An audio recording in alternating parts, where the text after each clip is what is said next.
Welcome to the Roll-Wise Podcast, your weekly show about everything RPGs. I'm your host, Mike, and I'm here with my two good friends, Brent Hello, everybody. and Jeff. Hi. So, as you probably guess, a couple of weeks ago we had talked about the Ennies and everything like that, and we were actually pretty excited to dive into some of the titles that were considered for the top game. I don't know if the Ennies have closed. My brain has kind of been occupied with some other things that are not tabletop RPGs, but we actually wanted to try a little bit of the game Fabula Ultima. And so we decided to go a little bit of a different approach today. Today is part discussion and part session zero. So we're not really live play kind of people. We haven't really done anything like that in the past. So this is going to be just, you watching us do a session zero. Maybe this helps you decide that you want to do the game Fabula Ultima because you like JRPGs, or maybe you go, this is a weird table. Who knows? We'll see what happens. So with that in mind, we thought we'd start with a little discussion. JRPGs versus Western RPGs. I'm sure this divides the room just kind of straight out of the gate. But you guys, I think last time you mentioned that you're not really JRPG folks. So I guess just for kind of to illuminate the point between the two, when we say JRPGs, we're usually talking about the Japanese RPGs.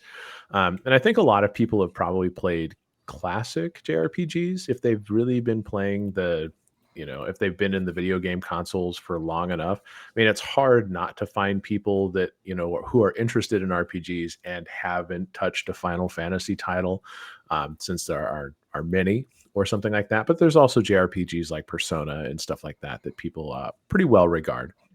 And then on the flip side, if you're into RPGs, it's also hard to find people that haven't, touched something like Baldur's Gate, KOTOR,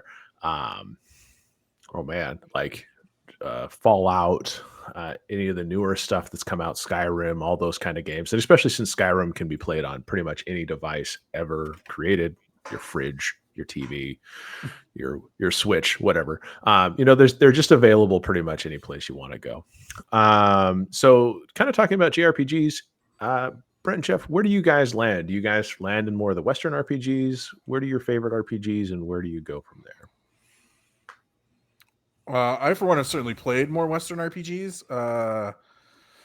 I mean, I had a Nintendo, and I love my Nintendo, but I never got really into, like, Final Fantasy wasn't a big deal for me, so I never really played.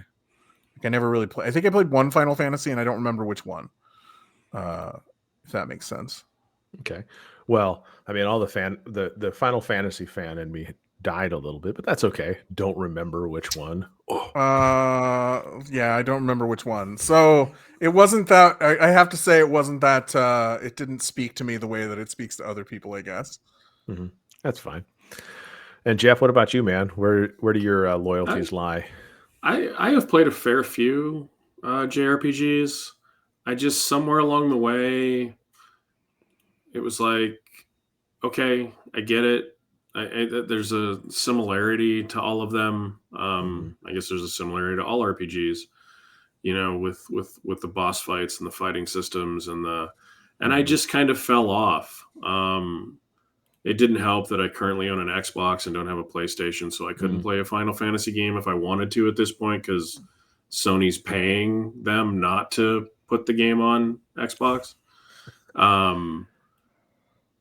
But they're great. I've Final Fantasy X.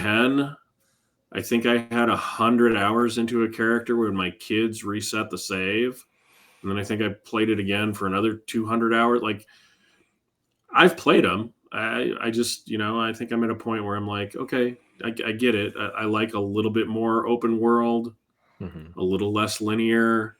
And, things like Fallout, while it's not purely open world, feel a little better to me, a little grittier, a little different.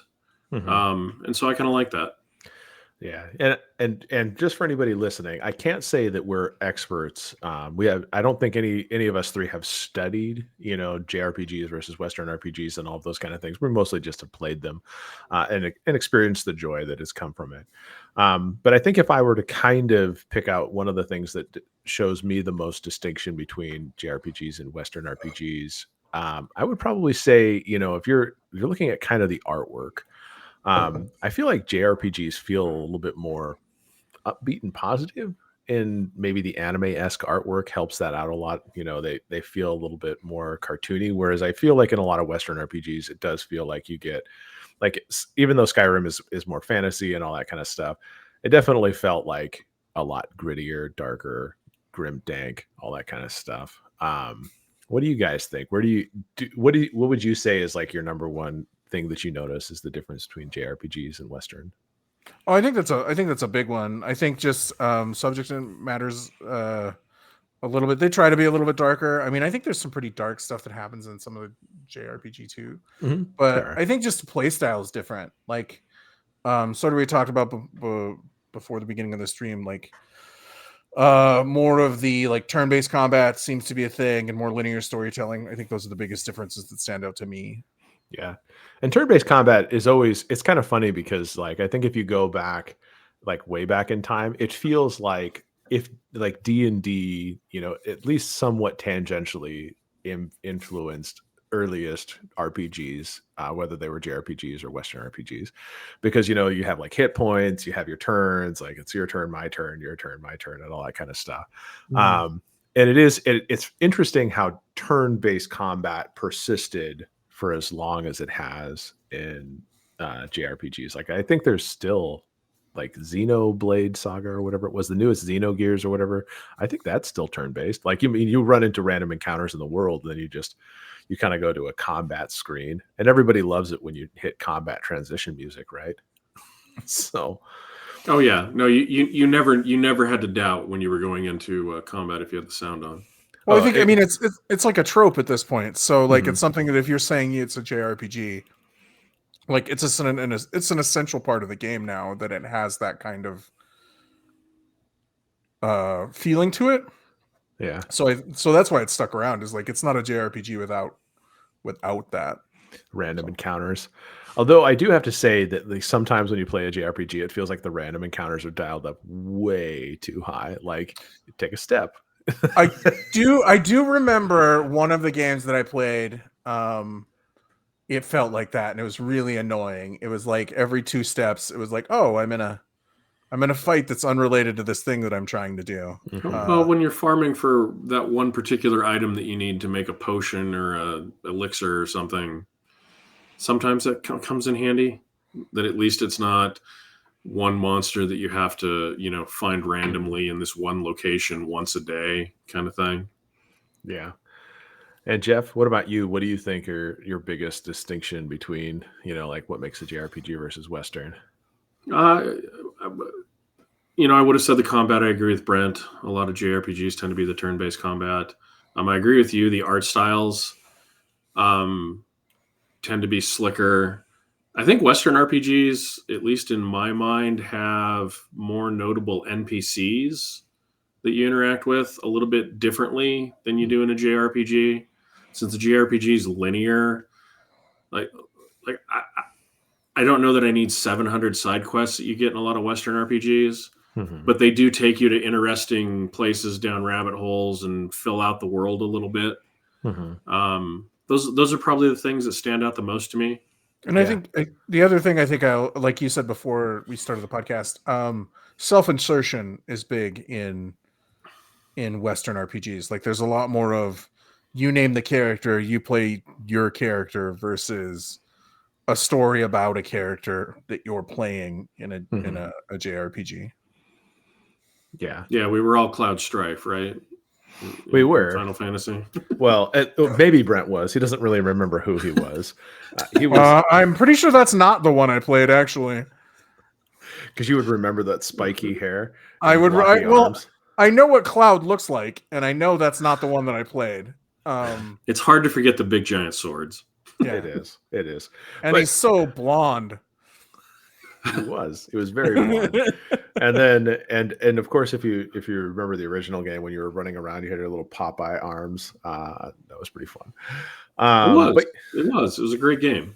yeah, and I think that it's interesting because, like, and it's kind of an interesting thing that you talk about when you talk about characters in Western RPGs, because I think that both of them are, they both, I think there are good characters from both JRPGs and Western RPGs. But I think, like, the characters that you run into in Western RPGs, they tend to be like all over the place, especially in like Fallout games, because you can find just random people. Whereas in JRPGs, the people that you meet are interesting, but they all tend to be like created. They're created for purpose within the story. Like, you don't, like, I mean, you have like a secret boss or something like that you can find, or like a hermit that gives you like a random piece of accoutrement or something like that. But it's like, but you don't just go and talk to every person in the JRPG, because they're each got to have a unique personality and something to say. Well, in relation to role-playing games, a lot of JRPGs are the railroad versus the sandbox. Whereas a lot of Western RPGs are more like, hey, go ahead and wander around and talk to whoever you want. Fight everything. And you're playing Skyrim. And you may never, ever finish the story because you get lost in the 900 side quests that happen.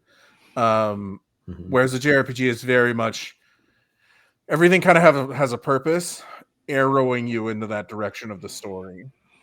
Yeah, I can't remember which Final Fantasy it was, but I think it was the most linear feeling one, because it was basically map to map. Like, you just transitioned through maps through like the first half of the game.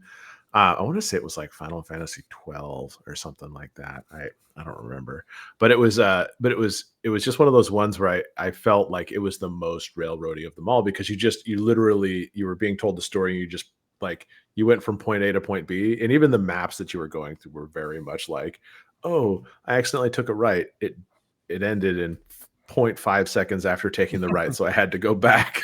Yes. It was like the maps barely even gave me, like, I could go right or left and fight different mobs on the way there. It was pretty much step until you got the airship, and it was still pretty linear after that. But I don't think I've ever finished Skyrim ever. I know I have never finished Skyrim ever. No, I never did.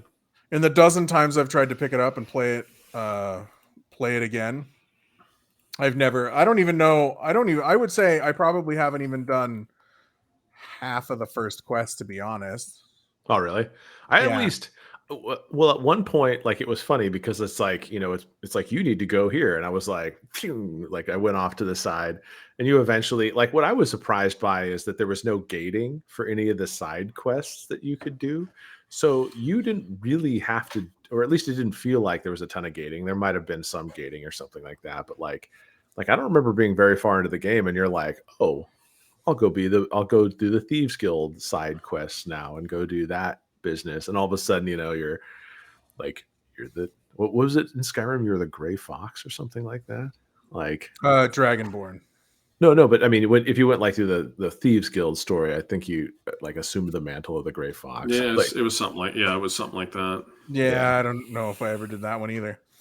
Jeez, man, you got to go. I did all the side quests that I could. Yeah, I did a bunch of side quests. I started multiple characters and made different choices, but I never finished. I have well over 100 hours into the game and never finished. I never killed all the dragons. I wind up wandering around a lot and just kind of exploring in those games is what I usually wind up doing. Which means that, literally I get very little done. Yeah, that happens. But it's a way to play the game. It is an option. It is. Just like it is an option in, say a Final Fantasy game to, just wander around and get into fights and collect stuff or breed chocobos or race chocobos or, do things like that. You can get lost in those kinds of things. Yeah. Side games and all that stuff. Or you could just simply want to, get enough stuff. Cause I mean, I think Chrono Trigger was the game that was like most notable for the New Game Plus to me, because if I remember correctly, you could play Chrono Trigger and they had multiple endings, which I thought was kind of nice, but you could play through Chrono Trigger, and it was like, okay, you're starting with your new game plus. And I think one of our friends played it so much that each of his characters were just like level star, attribute star. Like he had maxed out the game. That's how much he played the game. But he would just went through and got all the endings and all that stuff. And it's just like, because I mean, this shouldn't be a spoiler. I mean, it may be a spoiler for some people, but did you guys ever play Chrono Trigger? Jeff, did you ever touch that one? I never did, actually. It was one of those ones that was just a miss for me. It's well, I liked it quite a bit. I never played it to the extent he did. Well, I mean, I missed out on playing it. It wasn't a conscious decision. It was just one of those. I think they started coming out when I first had kids, and so I didn't game all that much for a long time. And then when I did, I started back up with, like Madden and NHL and FIFA and a lot of the sports games, and so it just didn't happen. That's okay. Yeah. Well, so it was funny because if you went through the new game plus enough, what you could do is like the very beginning, you go to this festival. It's kind of like, oh, you're going around to the festival, and there's this little warp gate basically to the boss. You could just go and fight the boss like right out of the gate. So you could obviously do that at level 1 and you die. But it was an interesting kind of like nuance that they made to the story and all that kind of stuff to have the new game plus and all those things. So I guess with some nostalgia in mind and everything like that, we're going to attempt to do Fabula Ultima's session 0. And I think what we're going to try to do is just kind of, this is our spin on it. Obviously, the way that they set up Fabula Ultima is very interesting. So if you guys are ready to transition, I think we can start talking about it, what it's trying to present in terms of a game, and then start the session 0. You guys want to do that real quick?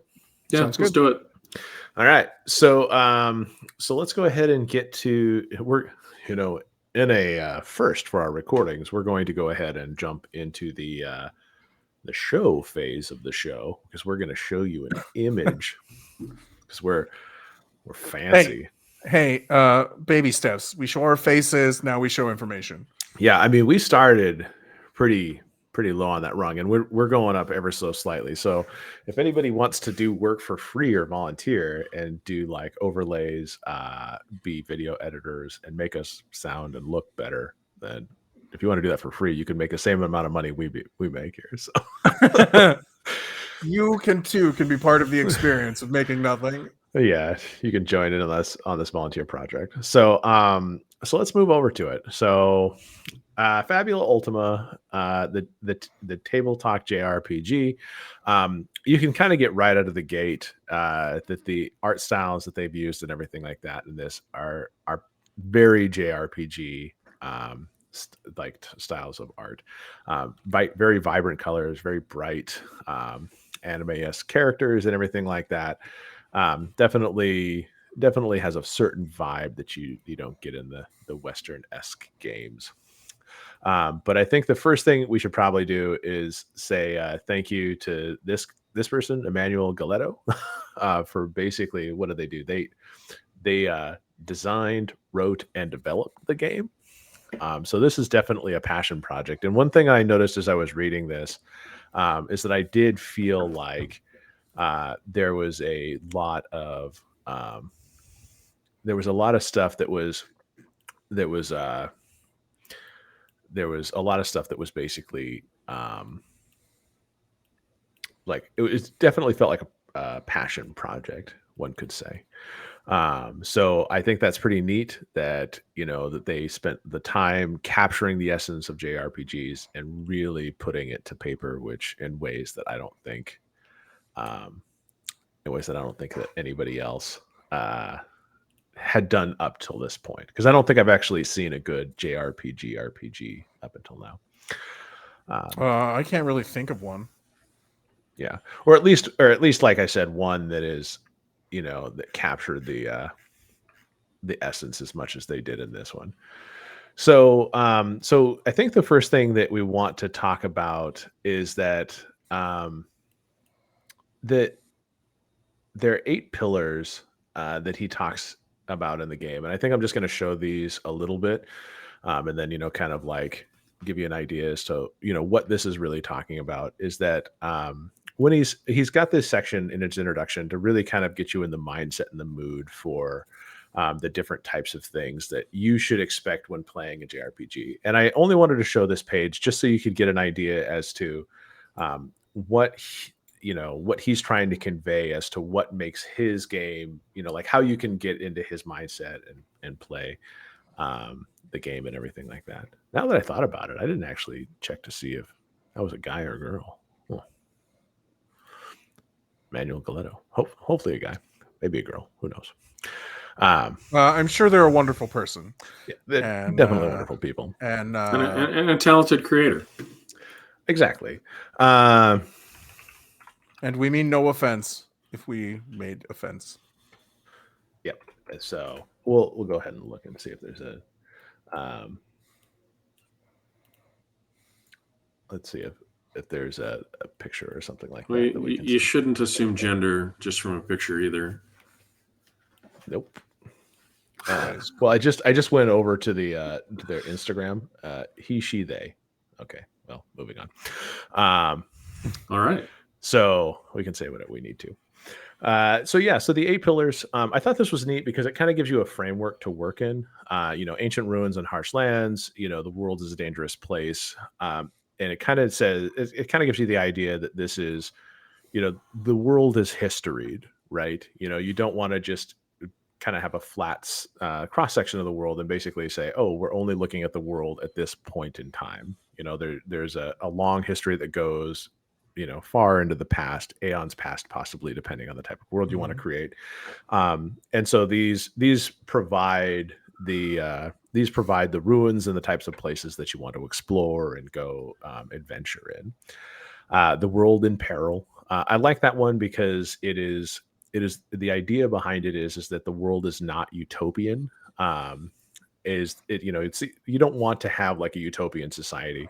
I think what we did is that we did look at some, we looked at some feedback for some other games, and it's like if society is too perfect, where's the conflict for you as the player to right. basically be inserted sure. in. So this provides it provides monsters, it provides bad people, it has villains, it's not a perfect world, and things like that can come from pretty much anywhere. Also clashing communities. The clashing communities component of it is really interesting because it's to say that, communities, countries, people can be antagonistic to each other in ways that feel very real today. I know when I was growing up, we had a crosstown rivalry. Our two high schools didn't like each other. So, obviously that can be as micro as you'd like it. These two eateries don't get along, or you could bring it all the way up to, countries clashing and all those kind of things. Everything has a soul. I think this is probably the one that, stood out as being kind of like the making the decision for you kind of thing. Is that all matter in the world, including the creatures, have some sort of spiritual energy. And they, how it works in your world it can be different and everything like that, but it is there. Now, I don't think that should be too controversial, but it's an interesting choice. Well, I think that kind of fits with kind of the spirit of JRPGs, though. Isn't that kind of a common thing in that sort of story? Isn't that how a lot of the bosses get created? Evil energy is used to corrupt the pure energy of a creature and turn it into this monstrous, powerful version of itself. A little bit. Yeah, there's definitely a little bit of that happens and all those kind of things. And I think that I think it's always interesting because I always look at like Hayao Miyazaki as being a way to kind of understand fantasy through the lens of a Japanese mindset and everything like that, because he's written some interesting manga and of course some good things that there's always a very kind of like balanced spiritual nature kind of thing going on. Did you guys ever watch like Princess Mononoke, I guess? Yes, I enjoy Princess Mononoke quite a bit. it's a tremendously good show, and I think it's probably the one that most people have watched. But it really did have a lot of focus on like, well, nature has a certain kind of they're always present but not always visible kind of feeling, but humans can still muck it up. Right. And often do. And often do. And then I think in Fabula Ultima, what they're really trying to say is that not only can humans muck it up, but humans can have control of it. Humans can manipulate it and do all those kind of things. And I think that's important to kind of recognize. Yeah. The last four pillars, the magic and technology. Worlds are basically built with science and magic to represent the different ways of manipulating reality. And I think that this is always an interesting conversation as to how you want to present, because I think that, presenting as a more magic facing world or a more science facing world or a kind of a combination of both. I like those types of plays in world building. Final Fantasy VI was one of my favorite Final Fantasy games, and obviously there was a very strong magitech, as they called it in the game, presence, where they had kind of subverted your typical understanding of magic and kind of started making machines of war and building these complex industrial empires and stuff like that, where magic was kind of the root of it. And of course, magic was being exploited and all those kind of things in ways that you didn't expect. And I kind of thought that was cool. So Yeah. one of my favorite games. Definitely not the one that Brent played, though. Definitely not the one that I played. If I play, I mean, really, realistically, it might not even been a Final Fantasy game. Realistically, I mean, there's plenty of them, so there's at least a percentage chance that it could have been a Final Fantasy game. We're basically playing the odds that it probably was a Final Fantasy game. I played a JRPG that was so forgettable, I don't even remember what the main character's name was. I think I played Parasite Eve for like an hour. What? Parasite Eve was amazing. Yeah, not for me. I admit, I played Parasite Eve when it first came out, and I loved the game and played it all the way through. I did try to replay it later in life, and like the action sequence and like the combat in the game was so slow and clunky that I was like, what have I done? Because I think I bought it off like the PlayStation Network when I still had a PlayStation, and I was like, I don't remember it being like this at all. This isn't great. So, well, the lens of the story is what did it. Yeah. And the lens of nostalgia is a powerful thing. It's true. There's a lot of games that I've tried to replay that I was like, was I okay when I played this? Is that how right? Because I remember this being great. This is like my favorite thing then, and it's not so much now. But and there's a lot. I think one of the barriers for entry to me in Final Fantasy games is like you have to or JRPGs in general is like you have to learn a lot about the game to like do well, and I'm just not very good at a learning curve like that. And so after a while, it's like these characters all suck. I suck. I'm going to a different game. Well, and there are definitely some JRPGs where like some of the characters are just so over the top and cartoony. You're just like, I can't play this. Like, it's just too much. It's just too much. But to finish out the pillars, the next two pillars are kind of about the heroes, the heroes and how you perceive them. Because what they try to say is that heroes are typically, they can be anything. And I think it's not uncommon to see in JRPGs somebody who would be typically viewed as like a bad guy either gets redemption and joins the hero side, like I think a dark paladin is a common type of class where they're like, oh, you guys are bad, but I decided to join you because of reasons, and now I'm going to fight against the tyrannical power that had enslaved me, or whatever it is, or something like that. And I think that they, it doesn't have to necessarily be realistic in terms of how the heroes are perceived, because sometimes the heroes are just like, I would, as they say in the book, they could have incredible magic powers, or they could single-handedly, take on they could be the guts from Berserk and take on 100 people at once kind of thing. Right. And I think that people that are more used to like a Dungeons and Dragons type mindset is that you kind of expect to be a peasant at first level who has just armed himself with chainmail and a sword and shield. And that doesn't feel the same. Right. Last two. I guess the second part about the heroes is this: it is all about the heroes. It is all everything should be tied to the heroes in some way. Now there are things that do happen off camera, and they do suggest like DM or game master scenes and stuff like that to help build tension through the game and kind of like a storytelling device.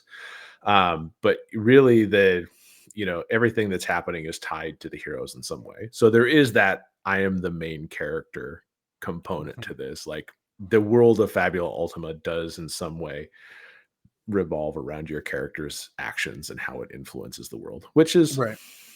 good in some way if you're into the kind of power fantasy and high fantasy type things, because you have impact on the story. And then the last pillar is the mystery of discovery and growth, and it's basically kind of harkens back to the other thing that there's a lot of things out there that can shape how your characters grow, develop, learn, what mysteries they can solve and all these things. And really I think that you can still have very complicated stories even if you have kind of a power fantasy game. Like it doesn't just have to be more dice. It can be very interesting role-playing opportunities. It can be very very neat in my opinion. So that's kind of the 8 pillars introduction that I think just kind of helps kind of set the stage for it. But what do you think about going through and doing the questions, the 7 questions to start world creation? Let's do it. Let's do this. Yeah. I see that there's random tables. Are we using random tables or do we want to pick stuff? We can do either or. I think it would be good to kind of discuss, and then if we kind of get stuck in a spot, we can just shoot for the random table. Okay. Sounds good to me. Sound good? Yep. Okay. Now, at least in the book itself, they kind of had 3 fantasy types that they really kind of focused on. But obviously, this is not the exhaustive list. This is just what they suggest. Is that the first one was just kind of the high fantasy. When you think about high fantasy, you think like just your super magical societies and all those kind of things, but it's very much like an arcane feeling world, right? I mean, that's I don't think high fantasy needs a lot of explanation, but it's I think high fantasy makes sense. Yeah, it's like, but I mean, crystal spires, as they suggest, sky fleets, etc., those kind of things. The next type of fantasy that they kind of elaborate on is natural fantasy, which is, the world is kind of, the world in itself is just this overflowing with nature, magic, and spiritual energy, and everything kind of lives in coexistence with each other. Elemental forces, provide a very precious balance to the world, and and those kind of things. I don't think that I think that when they talk about the difference between the two is that, like, for example, he says, high fantasy, revolve around themes such as hope, friendship, and fighting together.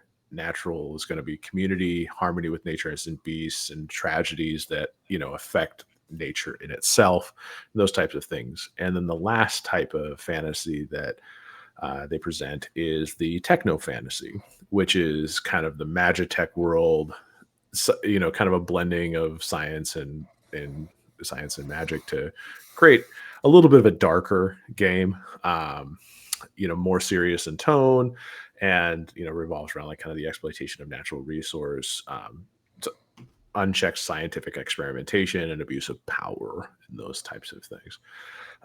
Would you, before we kind of get into the first question, do you guys have a thought as to what kind of game you'd want that to be? Because I think that'll help frame the questions. I tend to go for the darker stuff. I think, I'm kind of leaning techno fantasy, but I'm not. I'm okay for one of the other settings as well. I think Magitech is good. Okay. So we're going to go ahead and mark that as techno fantasy. Now the question is do you want me to bring the Miro board online? If you would like to play with your new Miro board toy, you can. I don't need to. I just don't know if do you guys feel like we should share this for the group just so they can watch us play with the Miro board. It's up to you. It's fine if you want to. Okay. Miro. Pew. Miro board. So you guys can access the Miro board. I don't know if you can see. I don't see your icon, Brent. So we'll see if we get this. But so techno fantasy. I personally think that's a good choice. Like I said, Final Fantasy being one of my favorite games. You know, really strongly hit on these points and everything like that. Okay. So the first question is what is the shape of the world? Now, from a world building perspective, I don't think I think that's an interesting question to start with. Especially since you're starting very large and all that stuff. And you're going with techno fantasy, what kind of shape of the world do you guys think you'd want to go with? I mean, if we're doing techno fantasy, I think we get the regions floating amidst the clouds is kind of cool. Okay. Yeah, I think that's cool. Is this kind of like Sky Cities then, kind of a la Battle Angel Alita kind of thing? I think it's kind of like Sky City. Well, Sky Cities are, magic and technology clash in a way that unleash primal forces that, threw pieces of the earth up into the sky, and now they float for, some of them floated, some of them crashed back down to earth and ruined life down there. You know what I mean? That kind of stuff. Okay. So excellent start. Now, question about that then, is this a situation in which the Sky Cities themselves are the only habitable areas, or is it Sky Cities or like a certain class of people can live up there and the rest of the poor populace lives in the detritus down below? Like, how does that work? Brent, do you want to jump in? I feel like I'm talking a lot on this part. No, go ahead. You have a strong idea. I think, how about this? How about everybody lives up in the sky parts, but most of the people up there think that there's nobody that lives on what used to be the ground, but there's now evidence coming to light that there is some people living down there. Do you know what I mean? So like, there's probably survivors, but they're living a very different life than the people with all the magic and technology still floating up in the sky. Right on. So that's good. I like that. I go with it. And so ultimately the goal for people listening is that, once we get the world created and everything like that, that's where I use that as like a jumping off board into the game creation. Because ultimately I also have a say in this. Like, if these guys were saying, well, yeah, like, we're going to create this world, and I'm like, I can't do anything with this world. I hate it. Right. Like, we would try to negotiate a world that I feel comfortable telling stories in as well. When I'm trying to throw out ideas that leave enough flexibility. You know what I mean? Mm-hmm. They give at least a starting point where you can go anywhere from there without getting, way too specific. Okay. So that, all you can do is do one or two kinds of stories. Like, I'm just trying to it's good.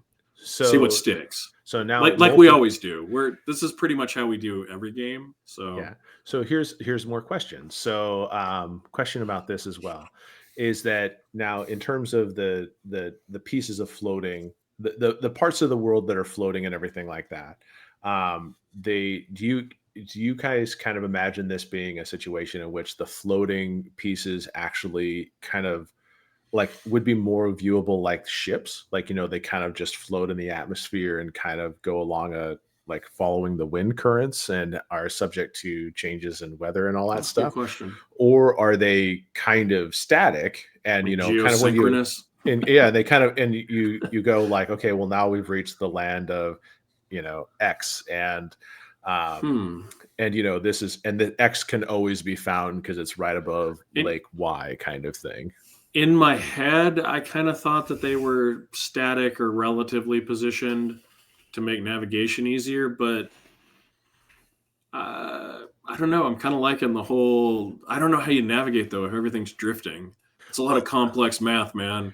Well, That's a lot of that's what complex makes math. it. But that's what makes it interesting is that the main cities it'd be kind of interesting because you would know where the main cities would be based on navigation. You'd be like, oh well, Right. this time of year you would expect this city to be Well, in this sure, this people would part. keep track of the main cities, but the smaller areas would get sort of overlooked. It's kind of an interesting Yeah, idea. the What do you think, Brent? villages. Yeah, Yeah. I think that's good. I think as long as you said they're seasonal geosynchronous or something like that, Mhm. like the major ones, probably the bigger ones, um, related to certain areas. I think that Yeah, makes sense. I would imagine they would Um, all kind of eventually have orbits. and then you probably have Sorry, like the planets do, you but they're probably not all. would have someone Go ahead. who you probably would have a class of person who keeps track of that even. Mhm. So I think that makes Okay, sense. Yeah. I like that. I like that. Yeah, who said we couldn't work together? Okay, and now the next question is that I do like I watch a lot of anime and I also play games like Stellaris, which is always interesting to kind of like from space age and all that kind of stuff. For now that we've kind of established that the stuff seems to be orbiting around a gravitable mass, and whether they move with the currents or whether they move um, just like a satellite or something like that and kind of just rotate around the planet in a certain specific pattern. I think we could talk about that a little bit more, but now let's talk about the ground itself. Like, is the planet like still in one piece, and is it like a round planet, like this is a spherical planet, or is it like Swiss cheese? Like, is I, is the planet cracked? okay. Like you have. I kind of feel like the Swiss cheese kind of crack thing, like whatever cataclysmic thing happened, Yeah, right? it had That started to break. launches into the air. Yeah, there's Yeah, still parts it of had the ground that are there. yeah, it had started to break up, and there's still large pieces of it intact. Okay. So would you say that there's still like a central core, even though it's roughshod and not easy to live on? Yeah, like a central sphere, and then Yeah, there's I would think so. I would say, geez, can you imagine if like 15 or 20% of the landmass or 25% of the land, it would still leave quite a bit. I mean, Okay. there's a lot of places we like don't live. I don't like know. like there's a core and exploded into layers. Mhm. So there's floating islands that branch out, That's, and then yeah, I like that. ones that get out are unlivable, but the ones closer to the planet are livable, and that's where the larger cities are. So basically, you have like you have like an unlivable ring of debris up top, which you could still reach, I guess. Technically, Mm-hmm. you just wouldn't be able Probably.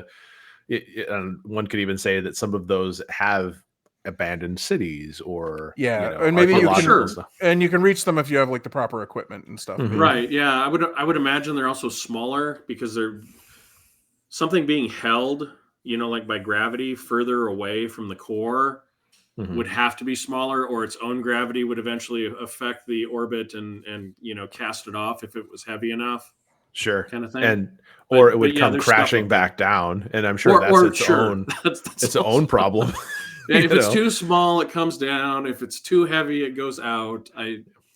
But I I mean think that there's some you science behind my thought, but well, but if you know better, please leave a comment for us yeah, okay. and correct us. And so basically everyone kind of lives in like what would be like a Goldilocks zone. I think that's a Exactly. typical Yeah, there's some scientific term. golden zone, some safe zone. Would you consider it to be like your typical blue sky from Earth type of deal, where in that area, it would just be like being in like Switzerland or Thailand or something like that, where you would almost like as you wander around within the city state and or the natural formations, it is almost feels like you're on solid ground and you have like rivers that flow off or anything like that. Or what do you think about that type of? I'm sure between the magic and the technology, we figured out a way to have water, or everybody would have died. Yeah, and the water's probably controlled. I think the water's probably controlled magic or technology, actually. So it doesn't just run off the. Doesn't well, that's very JRPG esque for it to be a floating island It that has a would. No, it perpetual would. No, totally. waterfall. Right. There's just this Circles 3 mile around. waterfall, and then it comes up magically, and it starts the journey all over again. Evaporation A lot of takes- precipitation at the top of this one spot. Okay. Hey, you know what? I think it. I don't think we have to finish out everything, but I Right, think sure. the idea is that you guys have Yeah, we're established open. that We're open to that. I think is what we're you saying. have floating, you have floating cities and rocks and stuff like that. It does remind me a little bit of Avatar in so much as that in the Avatar movies, I think they had those kind of floating. You have managed to reference 3 films that I have not seen so far tonight. Battle Angel Alita and the Avatar movies. You know what? I don't want to hear it. So I'm like, okay, good, cool. Let's do it.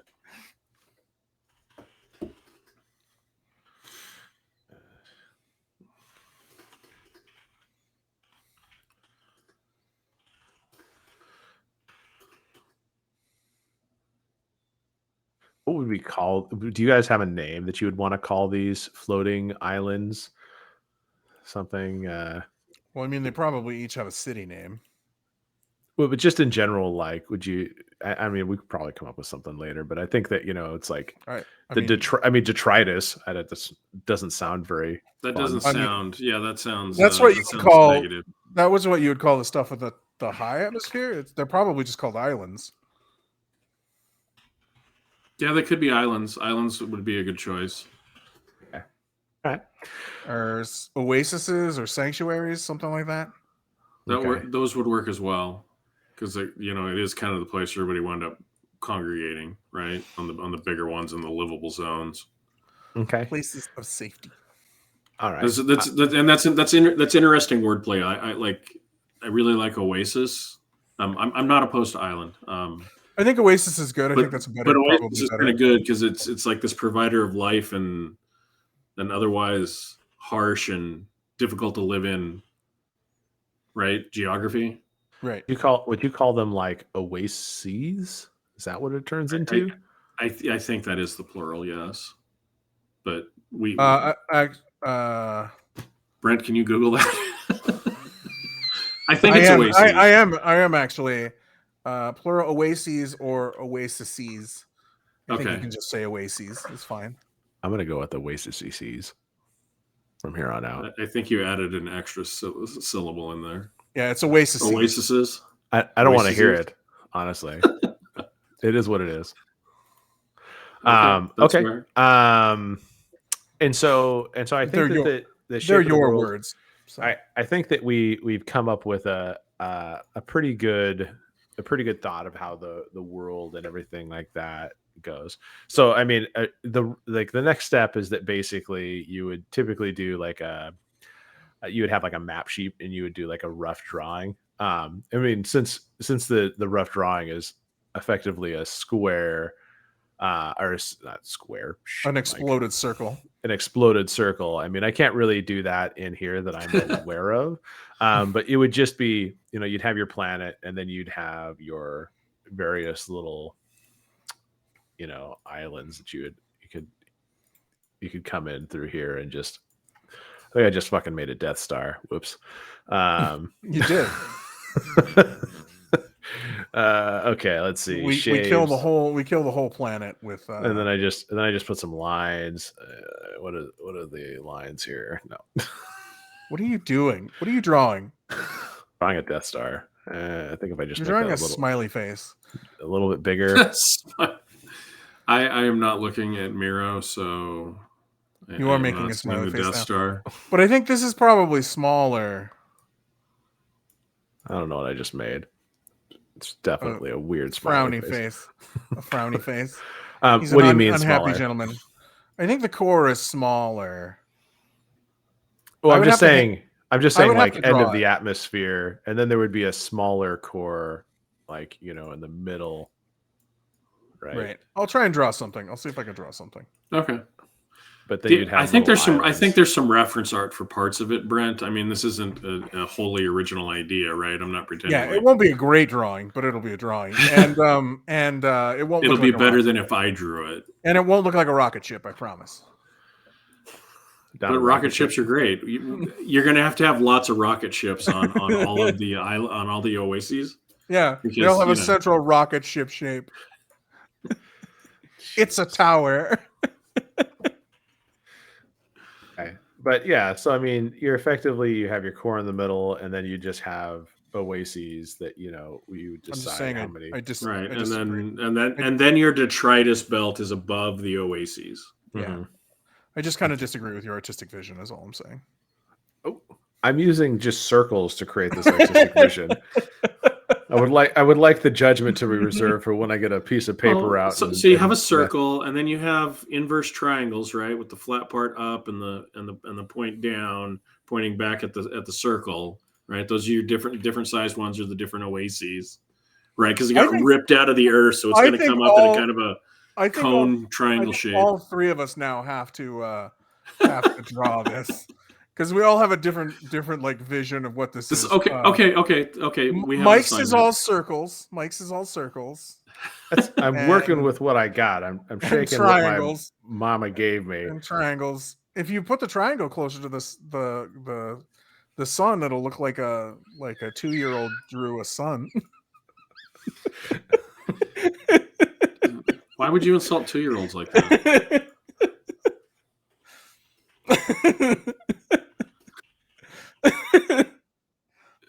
There. Now we it's are a challenging group to work with. In fairness, now it's a person with a megaphone saying, "Listen to our show, please."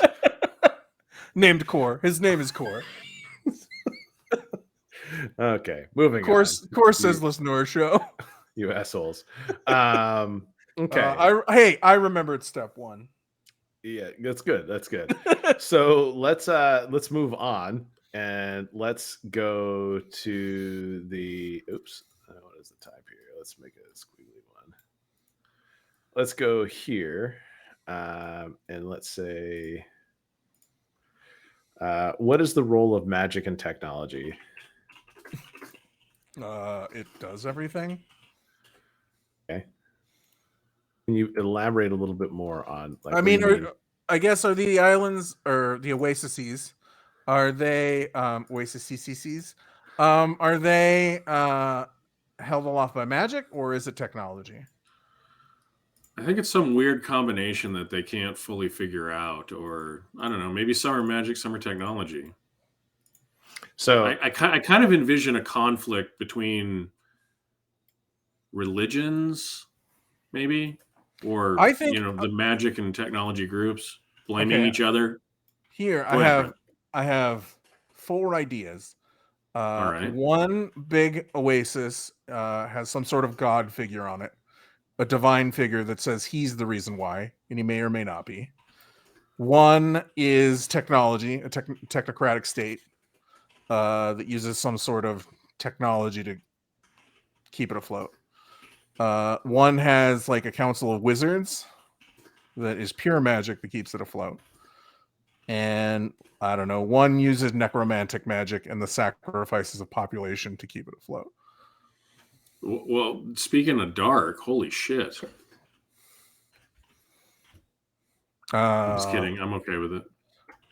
I feel like a necropolis is a good resource. So could be. 100% could be. Okay. There we go. I don't know if Brent is still viewing, but so I put them down, and this is actually this is really good because later in this they like number 4 is literally the kingdoms or nations, and I think that you've kind of like married magic and tech to the kingdoms and nations, is that you could have 4 easily identifiable nations in this, kind of a theocracy, technocracy, magitocracy, and a necrosity. Necrotocity. I just called it human powered. Necrosity. Necrosity.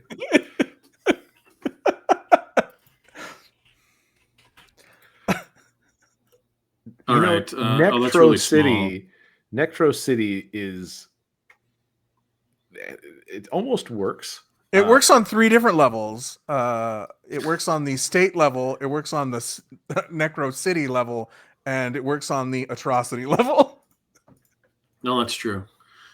Hey, I just posted a picture of what I think the world may look like in the Discord, but it's really awful. But I did it in Paint, so it's not to scale, but it's an idea of the core and the oases, and then the detritus floating outside of that. It must be a different Discord because all I have is a word that I'm not going to say on stream. Where did you post No, that? you don't. That was somebody's gamer tag. Do not say that on stream. It is not appropriate, which is why I put it in the. You can say it on stream. I'm not saying it on stream. Where did you post this? You weren't. It was last week. You didn't sign on. It was a player name that Jessica and I encountered in an online video game. He means where did you post the picture though? Right there. It's maybe it's showing for me that I uploaded it. Right. It should be right under that. Or did I not? Hang on. Maybe I didn't. Hang on. It's sitting there on my screen, but it doesn't let me submit anything. It's like I can upload a file. Oh, double click the plus. You have to be probably like subscribed to Nitro or something like that. You have to be more fancy. To upload a picture? I don't think so. You could probably it might be you too could big. You could probably put the picture in the mural. It can't be too big. I did it in Paint, Mike. It's a JPEG in Paint. Wow. For Discord, we're freemium users. Well, let's keep going. Freemium. Okay. That's a good. Freemium is a good term. I like that. Yeah. So magic and tech in the setting. So what you're saying is that there's equal opportunity for both magic and technology. Is that? Oh, there we go. I had to write something. Is that what you kind of twice on accident? Is that what you kind of expected? In that. So and would you say that? I mean, is this one of those ones where kind of magic and tech blur the lines? Something sufficiently advanced almost looks like magic to others, kind of thing. Well, I think in order for it to not be a pure sci-fi setting, I think yes. Okay. Yes. Definitely. So I would say that you could accomplish similar things with both magic and technology, and maybe even the magic powers some of the technology, and or vice versa. Vice versa. Yeah. So, but it's not but you guys don't expect it to be like somebody who's like, I write runes in the air and I cast a spell. You're like, oh, come on, man. Everybody knows that that's just, activating your wand and your wand's doing all the work kind of thing. Lightning bolt, flash. So basically it's all science, but just people think it's magic. Does that make sense? I think there's actual magic. No, I think it's magic. Okay. Yeah, I think there's. I'm imagining. It's like the difference between a tinkerer in D&D and a wizard. I think there actually is magic versus technology. Okay. Whether that's more Victorian steampunk style technology or not, we can figure that out. Right. Yeah, we can figure that out. I also kind of think that most common people, since both these things are available, have a little bit of magic, they use a little bit of technology, and then there's probably purists on the far end of, the spectrum. Some that are just pure, technology can do anything and we don't need magic. And there's some that are just magic is the gift from, the elders, and technology is an abomination kind of, you know what I mean? Sure. Even though they're doing similar things, they have a different, wow, we're really dark. We're really dark. Nah. That's okay. I mean, what's interesting to me is that as many JRPGs as I've liked playing and everything like that, I do like grim dark type settings and stuff like that. I like there to be that kind of juxtaposition between the two, and I've always been fascinated by things like Warhammer 40K. So, I mean, go for it. We're not that dark then. Go as dark as you feel like you want to, and I mean, we're not. No, I'm not even trying. I'm trying to give you enough things to work with that you have a lot of different ways you can go, and you don't feel railroaded into, well, this is really the only kind of story that I can kind of write. There's, I just think those are interesting places to have in a setting. Yeah, sure. I think it's fun. Okay. And don't worry, I think this is something that I could write a story for, so we can actually try it out. At least we handled the border thing with each oasis being its own separate chunk of earth in the sky. Where's the border end? Where you fall off? Where actually, one quick question I had for that is, how do you travel between the oases? There's definitely skyships of some kind. Definitely. Do you guys think skyships, beasts, etc., etc.? Yeah. Oh, I didn't think about. I'm sure. No, yeah, I'm sure there's probably some beasts that can, fly What certain about distances, right? teleportation? I mean, magic or no? Sure, but it's probably Maybe. rare. Yeah, rare. It's not how common people travel. It's probably how Religious and business leaders travel. religious, political, and business Yeah, leaders. the powerful. And it's probably small because that would make conflict between city states horrendous. If you could just teleport an entire army Like into a the middle of whole somebody's army, like right, yeah, if you right could in just there. teleport a whole army into the middle of somebody's city. Maybe it's maybe it's a gate system. Maybe there's old technology that is remnant, but it's not very effective for producing large, Maybe. transporting large amounts of material or people, and so Yeah, it's there has to be some limiter, or so whoever's the biggest and the strongest is so going to take over literally everyone. it's either a very expensive way for the normal people to travel, or it's how people travel between cities, like dignitaries Right. and stuff like But that. but the skyships are all definitely shaped like rockets, Mike. I say it. Or there's It's a a good chance that if you get teleported, there's like a 25% chance that you get teleported into a wall or something. Like there has to be some sort of like reason that it's not used militarily. Otherwise, there would only be one city state. Probably both sides have to accept the transmission, one could say, okay. like you can't, it's like just not a unilateral, like we open the gate, march, march, march, march, march, march. It's like Right. they're sending a request. Using Warhammer 40K as an example, if a group of Space Marines teleport in the middle of your city, it's bad news. I've heard that. That would be bad news. unless your city is a planet of orcs, I think it's pretty bad news. And even that, That's it's a true. pretty gory experience. It's good and bad news for orcs at that point. Yeah, it's true. Yeah. We get to fight. Oh, yeah, we get to fight. Yeah, exactly. Okay, so that's I think that's something interesting to kind of consider. Okay, so kingdoms and nations. This is something that they talk about in step 4. Is that, what are some major kingdoms and nations? Like where do they exist within the world and all that kind of stuff? And it kind of gives you the suggestion that each of us should come up with a kingdom and nation or something like that. And Brent, you can see that I've just added Jeff's drawing to the Miro board. Oh, the drawing's bad, but I did it in 3 minutes in Paint just to. It's a proof of concept kind of thing. It's I wasn't.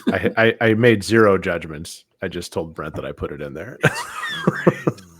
It's my judgment of my drawing. That's fair. That's fair.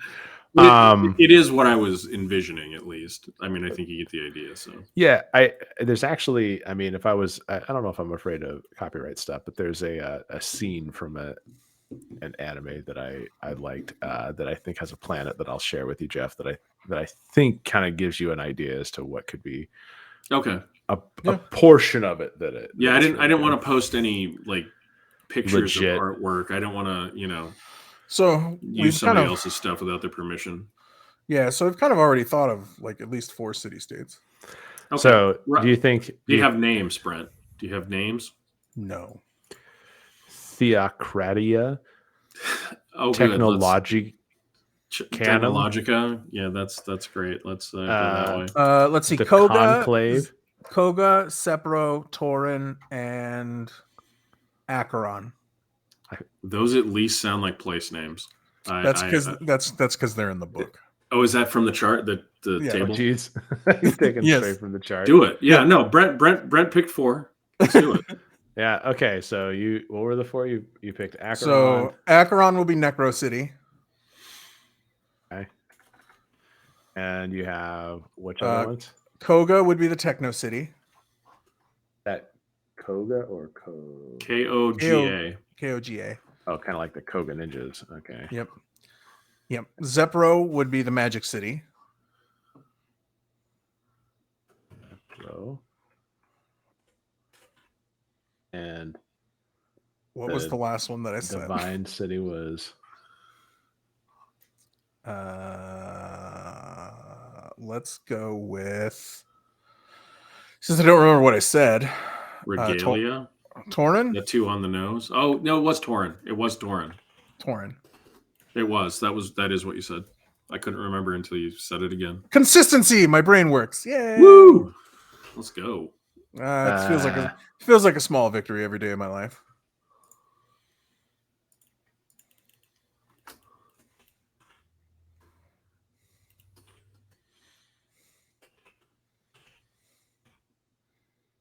I cannot speak and or type. This seems like the perfect media to have those problems. Okay. Perfect. So then we'll kind of flesh out the nations, and I think and so what they would typically have us do is they would have to, we would want to start picking one of the nations, and we would start thinking about the nation, and we start going like details about it, such as customs, beliefs, what kind of industry they have, denizens, creatures that they utilize, or whatever it is, and kind of Maybe really we go do into some that. of that offline. That feels like it might take So getting down to that level of feels like it might take a little more time than we have tonight. okay, so do you guys want to postpone that part, and then for next week what we can do is we can talk about, we'll each pick one of these and we'll kind of give like a book report on it, I guess. I don't know. Sure. Yeah. Creative writing project, I guess. Sure. Well, because we already have the high concept, right? Mhm. We already have a high concept for each of the 4, so Okay. that should make some of it a little easier. All right. And so discuss the major historical event that shaped your world into what it is. And I think that's obviously the cataclysm. Yeah, I think that we kind of obviously it's a lack. Obviously, it's that there's a desert somewhere. Yeah, there's a desert. The sun's hot. That's obviously the problem. Not that the planet's been burst into little pieces.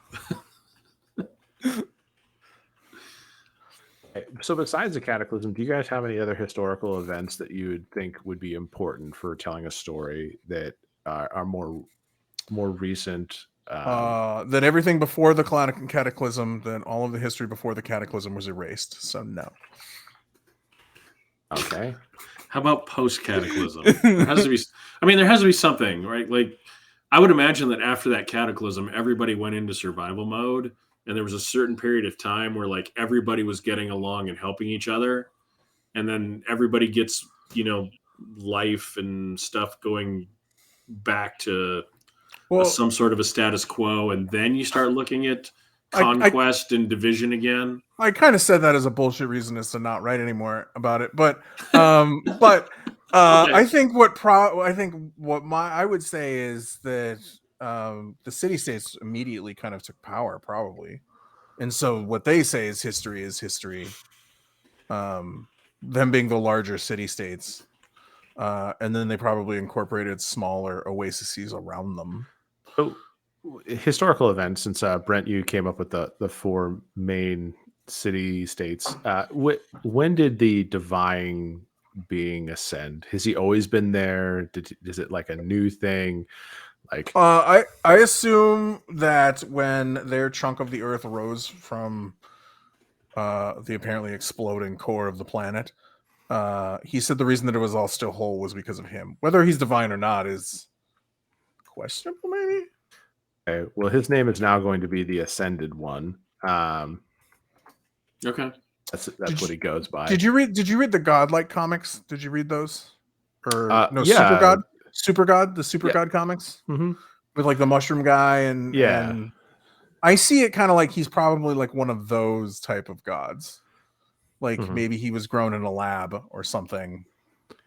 Well, or came into being because people's desires, or maybe it's hard to say. Maybe that nobody knows the origin. He was just there at the but something like that. Yeah. But I think having like either a name or a no name is fine, and the Ascended One is fine for this. But the Ascended One, does he have any antagonism or love for any of the other countries, or is he just? Oh no, I think they all hate each other. I think they clearly all hate each other. Okay, so no, there's clearly there's clearly a lot of conflict between these floating Yeah, cities. there has to be some conflict between them. Partially just for resources. Most likely. Are there any resources in particular that people for the necro the necro the human powered world? Yes, they're slavers, raiders, and otherwise. Okay. I don't know if slavers, but they probably use people as batteries, so I don't know if slaver is the right term. Water has to be, one of them. Water and food to some degree. Like I made the joke that we only occupy, a small percentage of the landmass of the Earth, but there's a large portion of the landmass of the Earth devoted towards producing the resources to keep us alive. It's true. Okay.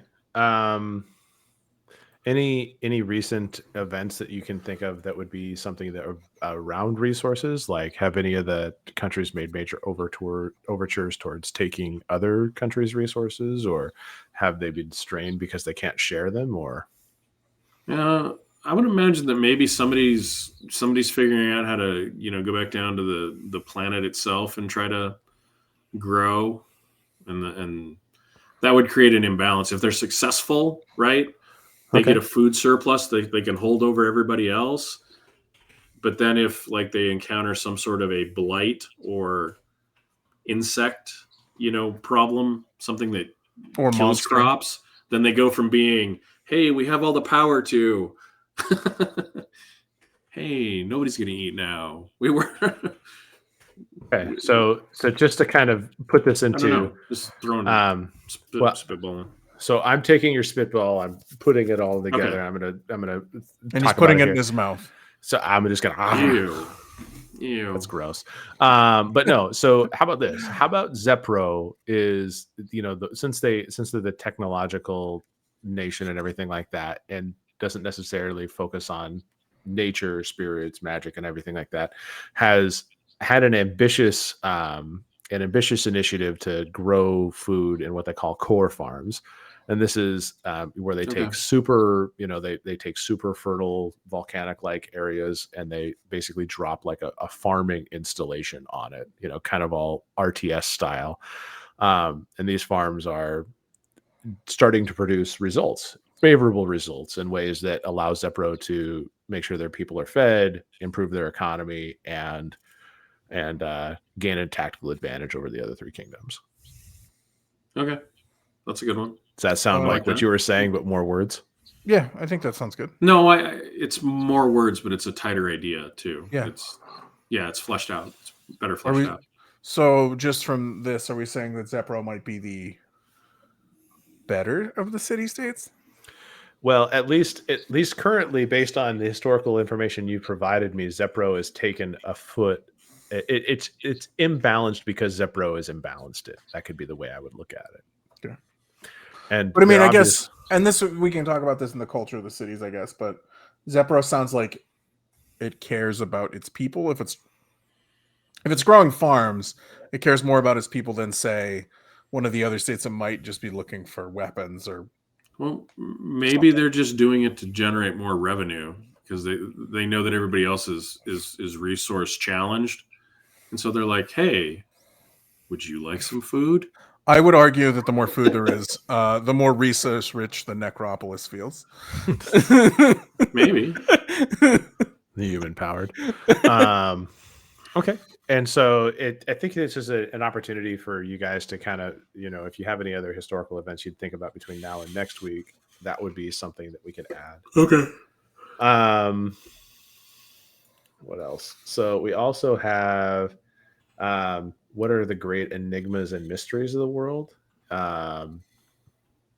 What is something that you would want to plant in this world that is just an unsolved component that could be an interesting flavor or something like that? And I'm going to give you a caveat. It can't be the origin of the cataclysm. So go fuck yourselves. Got to be something different. Good call. No, I wasn't thinking the origin of the cataclysm. I was actually thinking of why the cataclysm didn't destroy the world. Like why the oases went up to a certain level and didn't, fly off into space and just. Well, we already have an answer. We already sort of have an answer for. We kind of do. We can't. No, you're right. We kind of do. Like the god dude. is the answer to that. So Well, I'm sure the technologists believe that they did something, right? Yeah. So a mystery. Well, I think one mystery is where the Ascended One came from. That would be one thing that I don't think. Like. Sure. Okay. Mystery. Is there still life on the core?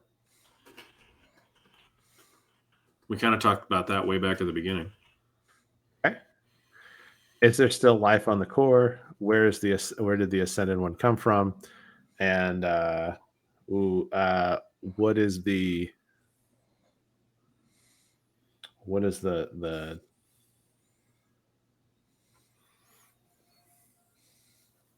what other mysteries could we have here?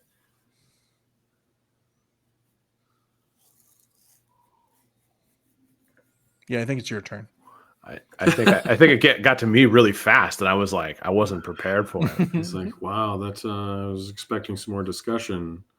Yeah, I was expecting you guys to keep on going, and I was going to churn something out at the very end, but apparently you guys like boom, boom, boom. And I was like, fuck. And for the record, you can't use the cataclysm as your example either. Well, what I was thinking was that the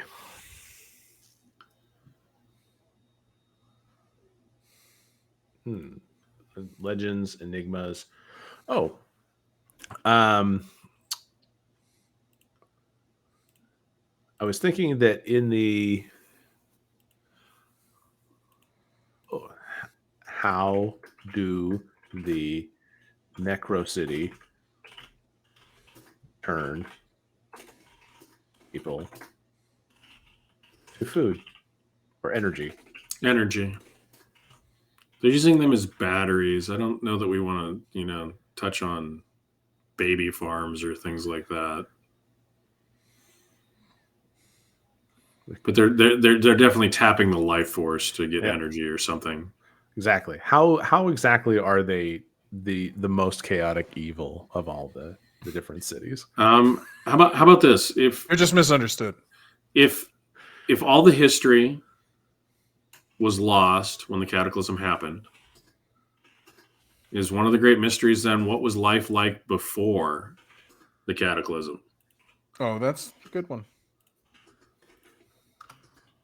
There has to be some wingnuts that claim that they talked to their grandfather after the cataclysm, who still told stories of the pre-cataclysm days, kind of thing, that or artifacts were found or something, because there has to be. I mean, it was, if the land was torn up. I bet that there is some mysteries, but everybody was so focused on survival and rebuilding that we lost a lot of stuff.